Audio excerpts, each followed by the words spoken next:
இன்றைக்கான வீடியோ என்னன்னு பார்த்தீங்கன்னா, விவசாயிகளை சுரண்டும் மக்கள்னு தான் சொல்லணும். அதாவது இந்த இது இருக்குது பாருங்கள், நம்மளுடைய பெங்களூரா மாங்காய் அப்படின்னு சொல்கிறோம் இல்லைங்களா, அந்த மாங்காய் இருக்குது இல்லைங்களா, அந்த மாங்காய் வந்து கிலோ 15 ரூபாய்க்கு கடையில் கேட்குறாங்கங்க. ஆனால் அவங்க விற்கிறது பார்த்திங்கன்னா 80லேருந்து 100 ரூபா வரைக்கும் விற்கிறாங்க. அது என்ன கணக்குன்னு எங்களுக்கும் புரியல. இது வந்து விவசாயி பார்த்திங்கன்னா, இது விவசாயினுடைய மனக்குமுறல் தான் நான் வந்து பேசுகிறேன். அவன் வந்து கஷ்டப்பட்டு வளர்த்து அது பறிக்கிறதுக்கு கூலி கொடுத்தா தான். வளர்க்குறது வந்து ரொம்ப கஷ்டம். அது சின்னதுலேருந்து வந்து அது காய் கனி தர பக்குவம் வரைக்கும் வளர்த்து பூச்சி தாக்குதலேருந்து கட்டுப்பாடு பண்ணி அணில்கிட்டேருந்து அணில் தொல்லை, குருவிகள் தொல்லையிலேருந்தும் பாதுகாத்து அதுக்கப்புறமா உங்களுக்கு பறித்து கொடுக்கறதுல வரைக்கும் அவ்வளோ வேலைகள் செய்கிறாங்க. அவ்வளோ வேலை செஞ்சாலும் அவங்களுக்கு நிற்கிதான்னா பார்த்திங்கன்னா, தோட்டத்துக்கு காவல் போட முடியுங்களா? மாங்காய்க்கு அதை 15 ரூபா கிலோ விற்கிற மாங்காய்க்கு காவல் போட்டோன்னா காவக்காரனுக்கு எவ்வளோ சம்பளம் கொடுக்கறது?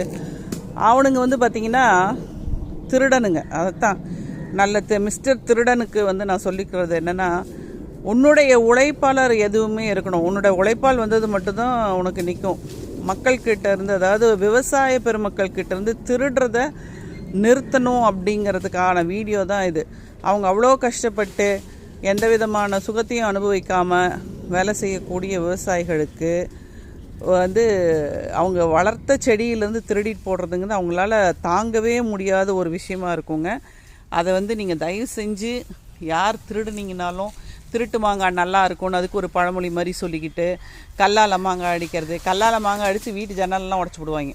ஸோ இந்த வேலையெல்லாம் செய்யாமல் விவசாயியின் நண்பனாக இருந்து அவனுக்கு உகந்த வருவாய், அதாவது அவனுக்கு கூலி கொடுத்தீங்கன்னா நல்லாயிருக்கும்.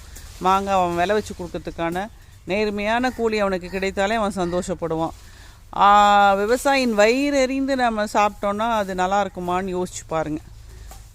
அதற்கான பதிவு தான் இந்த வீடியோ. கோவத்தில் எங்கள் லக்ஷ்மி அக்கா எங்கள் தோட்டத்தில் திருடிட்டாங்கன்றதுனால எல்லாம் மாங்காயம் அறுத்து தள்ளிக்கிட்டு இருக்காங்க இங்கே. அதாவது கீழே விழாமல் பறிப்போம், இப்போ கோவத்தில் எல்லாத்தையும் தள்ளுறாங்க. என்னவோ போகட்டும் போன்னு தள்ளிட்டாங்க எல்லாத்தையும். ஆமாம்.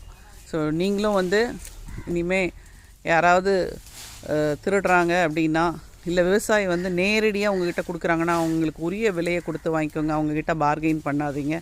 தேங்க்யூ.